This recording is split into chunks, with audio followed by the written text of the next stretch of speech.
지난 주간에 설교 준비하면서 광복절에 대한 자료를 찾다가 유튜브에 들어갔더니 짧은 뮤지컬이 하나 있었습니다. 아주 짧았어요. 한 10분 정도 되는 아주 짧은 그런 뮤지컬이었는데요. 처음에 이제 어떤 좀 상처도 있고 부상을 입은 한복을 입은 분이 막 뛰어나옵니다. 그분이 이제 독립투사였어요. 그러면서 막 이제 도망을 가는데 한 청년을 만납니다. 그 사람이 누군가 하면 2025년을 살고 있는 한 청년입니다. 설정을 그렇게 한 거죠. 일제강점기에 그렇게 독립운동을 했던 분과 2025년을 살고 있는 청년 만나서 이야기를 합니다. 여기가 어딥니까? 여기는 2025년 대한민국입니다 라고 말합니다. 우리나라가 독립을 했다는 말입니까? 그래서 이제 그걸 이야기를 하면서 이렇게 전개가 되는데요. 그러면서 뭐 여러 사람이 나와서 뮤지컬 가수들이 참 노래를 잘하지 않습니까? 그냥 우렁차고 그냥 감동이 있는 그런 노래를 부르는데 마지막에 다 함께 대한 독립 만세를 외칩니다. 너무나 친숙하고 너무나 잘하는 내용인데 제가요 그걸 보다가 대한 독립 만세 외치는데 몸에 소름도 좀 끼치고 전율이 일었습니다. 아 그렇구나. 대한 독립 만세. 이것이 얼마나 감격스럽고 아름다운 그런 외침인가 하는 생각을 그 순간에 했습니다. 올해는 우리나라가 일제강점기에서 벗어난 지 80주년이 되는 해고 또 오늘은 광복 80주년 기념 주일입니다. 광복이라고 하는 말은 빼앗긴 땅과 주권을 도로 찾았다. 빼앗긴 땅과 주권을 도로 찾았다라는 의미를 갖고 있습니다. 그런 생각을 해봅니다. 뮤지컬을 보면서도 그랬고요. 광복이 1945년에 됐죠. 지금 이곳에 예배드리는 분들 중에는 1945년 이전에 출세하신 분도 계시고 이후에 태어나신 분들이 사실은 더 많지요. 그러면서 광복의 기쁨이 우리의 마음에는 얼마나 있는 것일까? 너무나 우리는 자유로운 나라에 오랫동안 살고 있기 때문에 기쁨이 많이 사라진 것은 아닐까 그런 생각을 했습니다. 이전에 일부의 사람들이 헬조선이라는 말을 했죠. 저는 그런 생각합니다. 외국에 나가서 살아보면 그 말이 얼마나 부정적이고 잘못된 말인지 뼈저리게 정말 느끼게 될 것이다. 정말 그렇습니다. 외국에 나가면은 나에게 조국이 있다고 하는 것, 대한민국이라는 나라가 있다고 하는 것 그 자체가 너무나 감사하고 마음에 감격을 줍니다. 우리나라는 일본의 나라를 빼앗겨서 35년 동안 주권이 없었습니다. 주권이 없었다라는 것은 권리가 전혀 없었다는 그 말이죠. 자원이 있지만 자원을 개발할 수도 없고 개발을 해도 팔을 수 있는 권리도 없습니다. 자녀의 이름을 우리나라 말로 지을 수도 없지요. 농사지어서 수확을 해도 그 수확한 것을 마음대로 사용할 수도 먹을 수도 없었습니다. 종교의 자유도 없었지요. 교회를 마음대로 다닐 수 없었고 신사참배를 강요당했고 또 하나님이 아닌 천황을 향해서 절을 해야만 했습니다. 이를 거부했던 많은 사람들이 죽었고 감옥에 갇혔습니다. 그 당시 우리나라 제가 경험해 보지 못했지만 그것을 생각하면서 마치 유령 같은 나라였다라는 그런 생각을 해보게 됩니다. 하지만 이후에 하나님께서 은혜를 주셔서 독립할 수 있었고 지금처럼 부강한 나라를 이룰 수 있었습니다. 우리나라의 독립기념일은 8월 15일입니다. 1945년 8월 15일에 우리나라가 광복을 했고 그리고 독립을 이뤘죠. 우리나라 사람들이 아무것도 하지 않고 있다가 그냥 독립된 것은 결코 아닙니다. 일본이 전쟁에서 졌고 또 천황이 항복을 선언하면서 우리나라가 독립할 수 있었지만 우리의 선조들은 우리나라의 독립을 위해서 목숨을 바쳐서 싸웠습니다. 1919년 3.1 만세운동이 있었고 같은 해 4월 11일에는 중국 상하이에서 대한민국 임시정부를 수립할 수 있었습니다. 또 1926년에는 60만세 사건도 있었죠. 때로는 비폭력으로 대한독립 만세를 외쳤고 때로는 총과 칼을 들고 싸웠습니다. 그래서 독립을 쟁취할 수 있었습니다. 성경에 보면 이스라엘이라고 하는 나라가 나옵니다. 처음부터 끝까지 정말 많이 등장한 나라가 이스라엘이죠. 이스라엘은 수많은 침략과 그리고 약탈, 많은 고통 가운데 살아온 그런 나라입니다.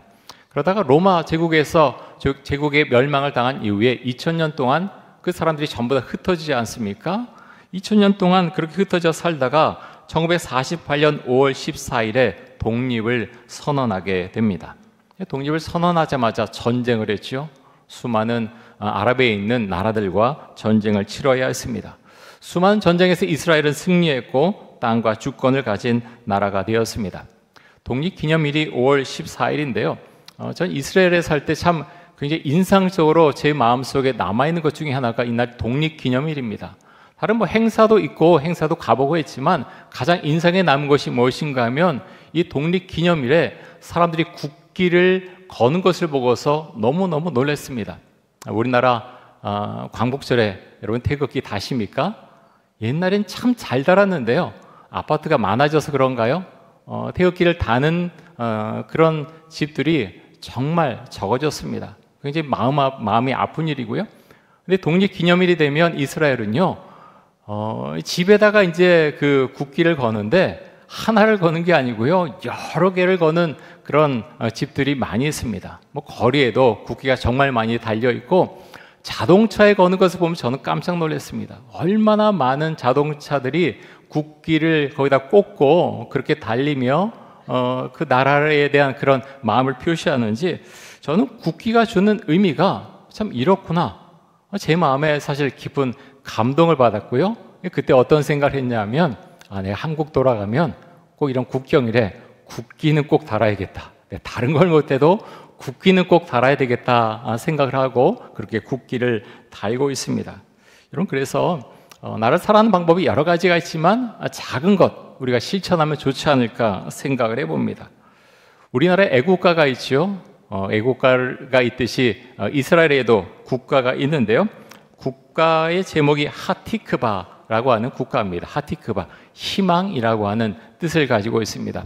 그 가사의 내용이 이렇습니다. 그 가사를 보면 마음속 깊은 곳에 유대인의 영혼이 갈망하고 동쪽을 향하여 시온을 기대하며 바라보는 눈이 있다면 우리의 희망은 아직 사라지지 않았네.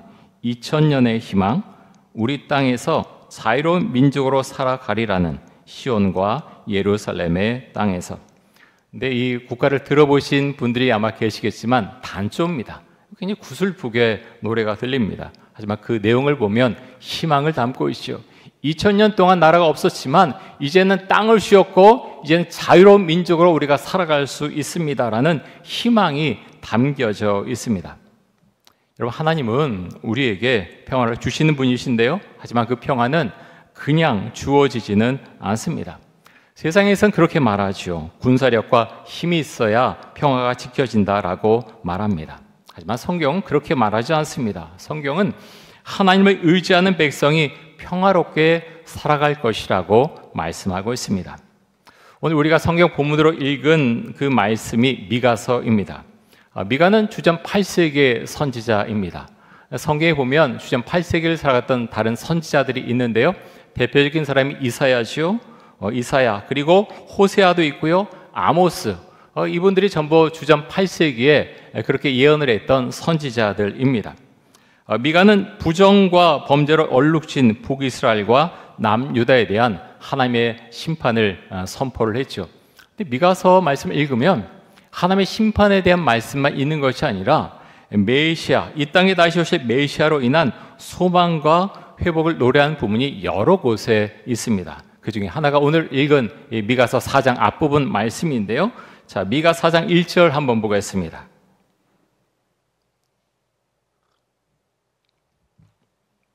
우리 같이 한번 읽습니다.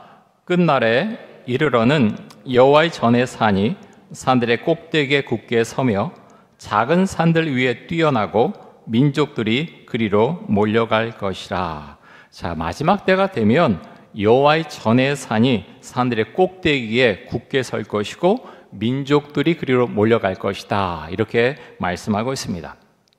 여호와의 전의 산은 성전이 있는 시온산을 의미하기도 하면서 이 땅에 존재하는 교회를 의미하기도 합니다.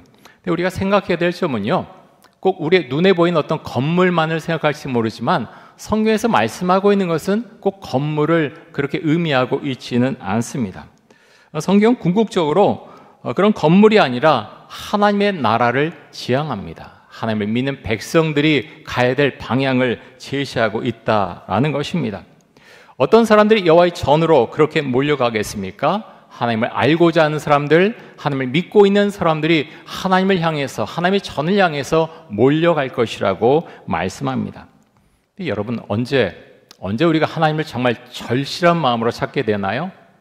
내 마음이 무너지고 내 삶이 힘들고 내 마음대로 세상이 되지 않을 때, 그때 하나님이 생각나는 경우가 정말 많습니다. 성경은 계속해서 그것을 말씀하고 있죠. 우리가 요즘 사사기 말씀으로 새벽 기도회도 하고 큐티 말씀 보고 있는데 정말 그렇습니다. 고통을 당하고 또 당할 때 그때 하나님을 생각합니다. 근데 사사기 말씀을 보면요, 그것이 1, 2년이 아닙니다. 몇십 년 동안 수도 없이 고난을 당한 다음에 우리에게 하나님이 있었지 생각하고 부르짖어 그렇게 회개하고 나아가는 경우가 굉장히 많이 있습니다. 여러분, 그래서 나는 다른 사람이야 라고 볼지 모르지만 그런 성경을 보면 볼수록 저는 그런 생각에서 점점 벗어나게 됩니다. 이스라엘에 살면서 광야를 보면서 나는 불평하지 않았을까? 저는 그렇게 확신하지 못하겠습니다. 광야가 어떤 것이 봤기 때문이죠. 여러분, 우리는 어떤 사람입니까? 여러분, 사사기 말씀도 그렇고요, 미가서 말씀 보면서 나는 어떤 신앙을 갖고 있는 사람인가 우리가 깊이 생각해 볼 수 있기를 원합니다. 자, 미가 4장 2절 말씀 봅니다. 미가 4장 2절 우리 같이 한번 읽습니다. 곧 많은 이방 사람들이 가며 이르기를 오라 우리가 여호와의 산에 올라가서 야곱의 하나님의 전에 이르자. 그가 그의 도를 가시고 우리에게 가르치실 것이니라. 우리가 그의 길로 행하리라 하리니 이는 율법이 시온에서부터 나올 것이요 여호와의 말씀이 예루살렘에서부터 나올 것임이라. 자, 곧 많은 이방 사람들이 가며 이르기를, 이방 사람들, 그 사람들에게 하나님이 알려졌고 이 사람들이 하나님을 믿게 되면서 여호와의 전을 향해서 갔는데 뭐라고 하느냐? 자, 4장 2절 말씀, 여러분 이 말씀 굉장히 친숙하지 않으신가요? 복음성가입니다. 복음성가로 많이 알려졌지요? 오라 우리가 여호와의 산에 올라 하나님의 전에 이르자. 오라 우리가 여호와의 산에 올라 하나님의 전에 이르자. 알고 계시죠? 예, 오래된 찬양입니다. 그런데 이 찬양이 미가 4장 2절 말씀 가지고 지은 복음성가라는 것입니다. 근데 여러분, 미가 선지자가 살고 있었던 주전 8세기에는요 어느 누구도 이스라엘 사람 외에 하나님을 믿게 되리라고 생각하지 않았습니다. 그래서 어떤 사람도 다른 이방인들에게 하나님에 대해서 전하는 경우가 거의 없었죠. 근데 성경은 어느 시점이 되면 하나님을 모르던 이방 사람들이 하나님을 알게 될 것이고 하나님의 전을 향해서 나아가게 될 것이다, 그것을 말씀하고 있습니다. 이 말씀처럼 예수님께서 이 땅에 오셨고 세상의 모든 것이 바뀌었습니다. 그리스도의 십자가와 부활로 말미암아 구원의 은총이 온 세상에 임하게 되었죠. 자, 로마서 말씀 한번 보겠습니다. 로마서 6장 6절에서 9절까지 말씀 한번 보겠습니다. 우리 같이 한번 읽습니다. 우리가 알거니와 우리의 옛사람이 예수와 함께 십자가에 못 박힌 것은 죄의 몸이 죽어 다시는 우리가 죄에게 종노릇하지 아니하려 함이니 이는 죽은 자가 죄에서 벗어나 의롭다 하심을 얻었음이라. 만일 우리가 그리스도와 함께 죽었으면 또한 그와 함께 살 줄을 믿노니 이는 그리스도께서 죽은 자 가운데서 살아나셨음에 다시 죽지 아니하시고 사망이 다시 그를 주장하지 못할 줄을 알미로라. 아멘. 자, 로마서도 그렇고요, 미가서 말씀해 보면 죄에 대해서 집중적으로 말씀하는 그런 본문을 많이 대할 수 있습니다. 하나님께서 왜 이스라엘을 심판하셨느냐? 이스라엘 사람들이 죄를 지었는데 전혀 회개 기도하지 않았기 때문이다라고 말씀하고 있습니다. 하나님이 선지자들을 많이 보내셨지요. 너의 잘못을 회개하고 돌아오라 말씀하셨지만 이스라엘 사람들은 못 들은 채였습니다. 여러분, 현대인들도 똑같지 않습니까? 여러분, 죄에 대한 인식이 없으면 죄에 대해서 생각하지 않습니다. 그리고 죄에 대해서 회개 기도하지 않죠. 죄에 대한 인식이 없으면 내가 지은 죄에 대해서는 전혀 생각하지 않게 되고요, 다른 사람의 죄에 대해서 집중하게 됩니다. 다른 사람이 지은 죄에 대해서 주목하고 비난하고 욕하고 정죄를 하죠. 하지만 예수님을 만나고 예수님을 알게 되면 다른 사람의 죄가 보이긴 하지만 그것보다는 내 죄에 집중하게 됩니다. 내 죄를 보게 되고요, 내 죄를 하나님께 아뢰고 회개 기도를 하게 되죠. 그리고 고백하게 됩니다. 주님, 제가 그리스도와 함께 죽었습니다. 그리고 그리스도와 함께 다시 살아났습니다. 이 신앙을 고백하게 됩니다. 요즘 우리 교회에서 사사기 말씀으로 새벽 설교를 하고 그리고 큐티를 하고 있습니다. 여러분, 어떻습니까? 사사기 말씀을 보면요, 답답한 마음이 들기도 하면서 참 마음이 참담하다 하는 생각을 많이 하게 됩니다. 지난 주간에 봤던 그 말씀에도 보면 한 레위인이 나오지 않습니까? 레위인이 베냐민 지파에 속한 기브아라는 곳으로 가는데요, 거기서 동성애라는 불량배들을 만나게 되죠. 그 사람은 자신의 목숨이 아까워서 자신이 첩으로 삼았던 그 여자를 어떻게 성적 놀이개로 삼은 거죠. 그 여자를 불량들에게 넘겨줍니다. 그리고 그 여자는 죽게 되죠. 그리고 이 사건을 처리하는 이스라엘 각 지파들의 지도자들의 모습을 보면서 어떻게 이렇게 사건을 처리할 수 있을까 답답한 마음을 가지고 본문을 들여다보게 됩니다. 전쟁으로 퍼져나가지 않습니까? 전쟁 때문에 베냐민 지파의 남자 600명 외에는 전부 다 죽게 됩니다. 아무런 죄가 없는 아이들 다 죽었고요, 그리고 여자들도 전부 다 죽었습니다. 왜 이런 일이 일어났습니까? 성경은 그렇게 말합니다. 이스라엘 사람들이 하나님을 왕으로 삼지 않았고 자기 하고 싶은 대로 살았기 때문이다. 사사기는 그것을 반복해서 말씀하고 있습니다. 다른 각도로 보면 어떻게 말할 수 있습니까? 자기 자신의 죄는 보지 못하고 다른 사람의 죄만 보면서 서로를 향해서 비방을 했기 때문에 이런 전쟁까지 치달아갔다라는 것입니다. 그럼 여러분, 사사기 말씀 한번 보십시오. 그러면 사사기 시대를 살았던 사람들이 하나님의 이름을 부르지 않았습니까? 예배드리지 않았습니까? 아닙니다. 비록 그들이 우상도 섬기고 하나님도 섬기긴 했지만 어쨌든 그들도 예배를 드리긴 했습니다. 하나님의 이름을 부릅니다. 여러분, 레위인 사건을 놓고 전쟁으로 치달아갈 때 사람들이 묻지요. 하나님 어떻게 하면 좋겠습니까? 처음에 베냐민 지파의 때 질 때 하나님 우리가 올라가야 되겠습니까? 묻습니다. 묻기는 합니다. 그런데 여러분, 하나님의 이름을 그렇게 부르고 예배도 드리지만 정작 무엇이 문제입니까? 그들은 하나님을 믿지 않습니다. 이 시대도 똑같지 않습니까? 수많은 사람들이 교회 와서 예배드리고 아니면 교회 밖에서 가난한 성도로 살면서 비난합니다. 하나님을 믿는 사람들이 왜 저 모양이냐? 교회가 왜 저 모양이냐? 라고 말하지만 그런데 묻고 싶습니다. 여러분, 교회가 고쳐가야 될 것은 고쳐가야 되겠죠. 교회들 보면서 사람들이 실망하는 것은 분명히 우리에게 문제가 있기 때문입니다. 그러함에도 불구하고 묻고 싶습니다. 그렇게 비난하는 사람들, 특별히 가난한 성도도 그렇고요, 그리고 교회를 보면서 맹렬하게 비난하는 사람들 향해서, 그런데 당신에 묻고 싶습니다. 당신 하나님을 믿습니까? 저는 물어보고 싶습니다.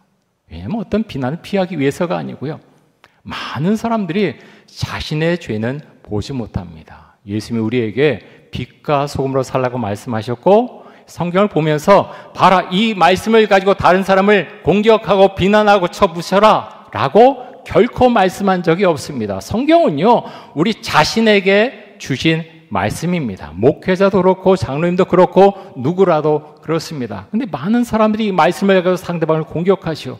목회자도 잘못하면 이 말씀을 가지고 성도를 공격할 수 있고 다른 사람을 공격할 수 있습니다. 교회에서 같이 그렇게 교인으로 오랜 시간 지냈는데 말씀을 가지고 잘못하면 공격할 수 있다는 거죠. 가정 안에서 말씀을 가지고 부모와 자녀가 서로 공격할 수 있습니다. 그럴 때 성경은요, 성경이 아니라 비난의 도구가 되는 것입니다. 성경 우리에게 말씀합니다. 너는 너의 죄를 볼 수가 있느냐? 우리에게 묻고 있습니다. 여러분, 평화는 하나님께서 주시는 것입니다. 우리가 이렇게 평화롭게 예배를 드리는 이 시간에도 북한에 우리 동포들은 예배를 드릴 수 없고 교회도 없습니다. 지구상의 어떤 곳에서는 폭력이 난무하고 있고 전쟁도 일어나고 있습니다.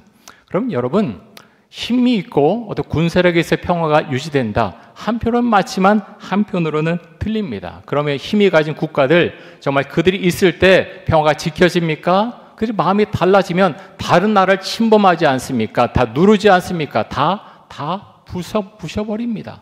여러분, 지구상의 온전한 나라, 완전한 나라가 어디 있습니까? 성경에는 수많은 전쟁의 모습이 묘사되어 있습니다.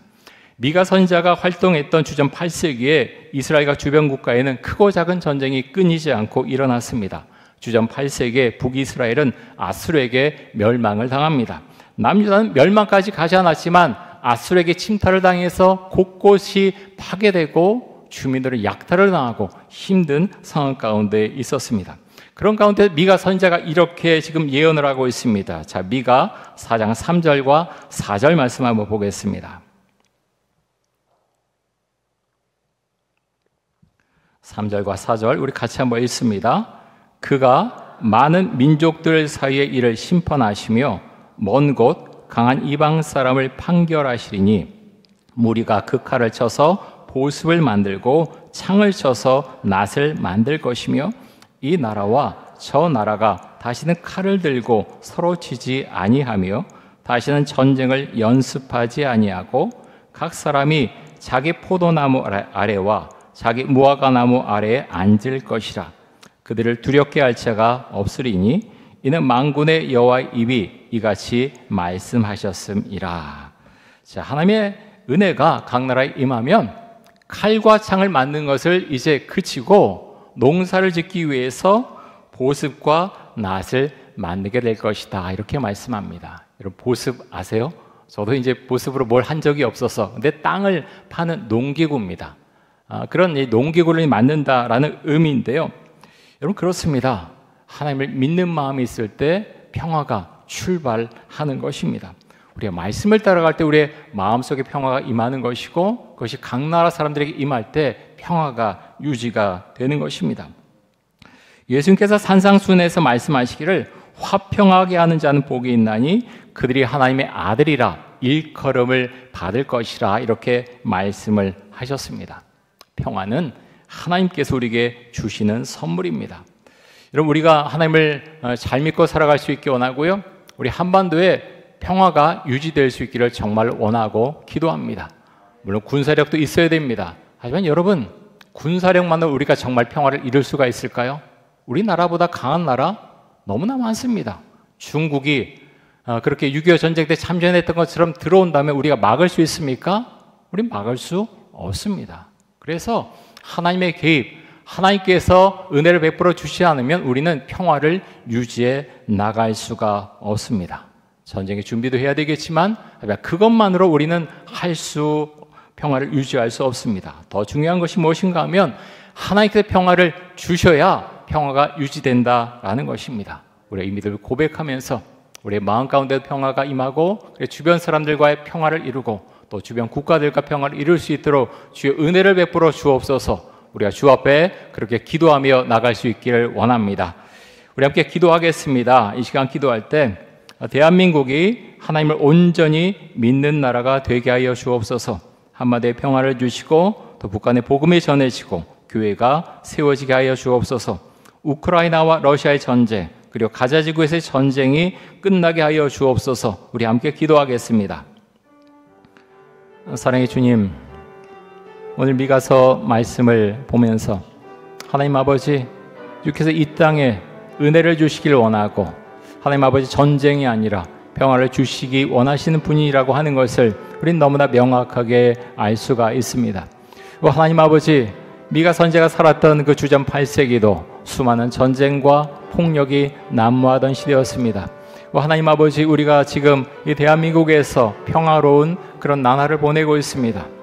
하지만 주님, 그런 가운데서 우리가 광복의 그런 은혜를 잊어버리고 우리 자신의 그런 어떤 쾌락과 또 하나님 우리 자신만을 생각하며 살아가는 그런 모습은 아닌지, 하나님 우리 자신을 다시 한번 되돌아볼 수 있기를 원합니다.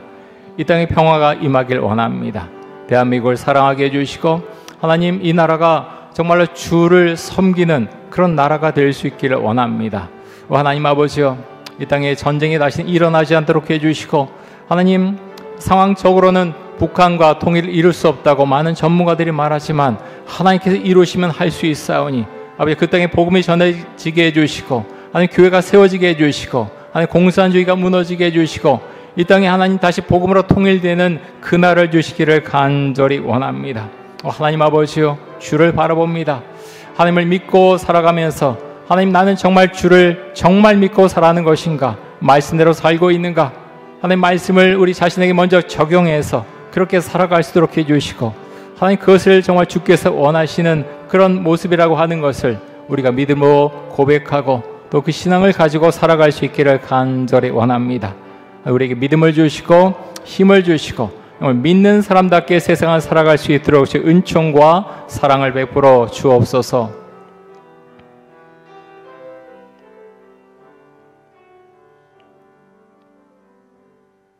사랑의 주님, 이 땅에 광복의 은혜를 주셔서 하나님 우리나라가 이처럼 광복을 이룬 지 벌써 80년이 지났습니다. 하나님의 은혜 가운데 지금까지 살게 해주신 것 감사합니다. 하나님 아버지 믿음을 가지고 계속 살 수 있기를 원하고 특별히 하나님 이 나라의 평화를 위해서 주 앞에 기도합니다. 한반도에 다시는 전쟁이 일어나지 않도록 주님 막아주시고 특별히 북한 땅에 하나님께 은혜를 주셔서 복음이 그 땅에 들어가며 교회가 세워지는 역사가 있기를 간절히 원합니다. 주 은총과 사랑을 베풀어 주시고 정말 대한민국이 하나님을 경외하는 그런 나라, 그런 민족이 될 수 있도록 지금 역사해 주시고 은혜를 더하여 주옵소서. 감사드리며 예수 그리스도의 이름으로 기도드립니다. 아멘.